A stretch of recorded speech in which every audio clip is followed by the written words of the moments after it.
आज सुद्धा विधिमंडळातील दिवस अतिशय हॅपनिंग ठरला। विरोधी पक्षनेत्यांच्या निलंबनाचा मुद्दा बराच काळ चर्चेत होता।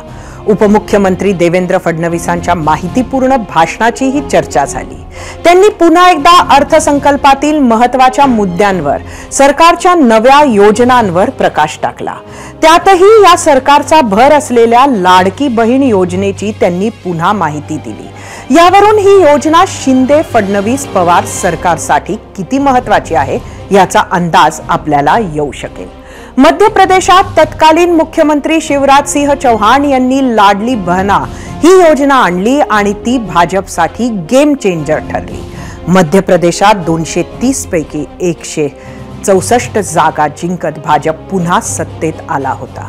तिथे पात्र महिलेच्या खात्यात महिन्याला 1000 रुपये टाकले होते। निवडणुकीपूर्वी पहिल्या टप्प्यात 1,32,00,000 महिलांना लाभ दिला होता।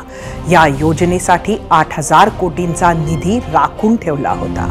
महाराष्ट्रात पात्र महिलांच्या खात्यात थेट 1,500 रुपये देणार आहेत आणि या योजनेसाठी बजेटमध्ये 46,000 कोटी राखून ठेवले आहेत। तिथे 50% महिलांनी भाजपच्या पारड्यात मत टाकलं होतं। आपल्या राज्यात महिला मतदारांची संख्या साधारण 4.5 कोटी आहे। ही महिला शक्ती, या लाडक्या बहिणी शिंदे फडणवीस पवार या भाऊरायांना साथ देतात का? मध्य प्रदेश प्रमाणे महाराष्ट्रात महायुतीसाठी ही लाडकी बहीण योजना गेम चेंजर ठरेल का? हे ऑक्टोबरमध्ये कळेल।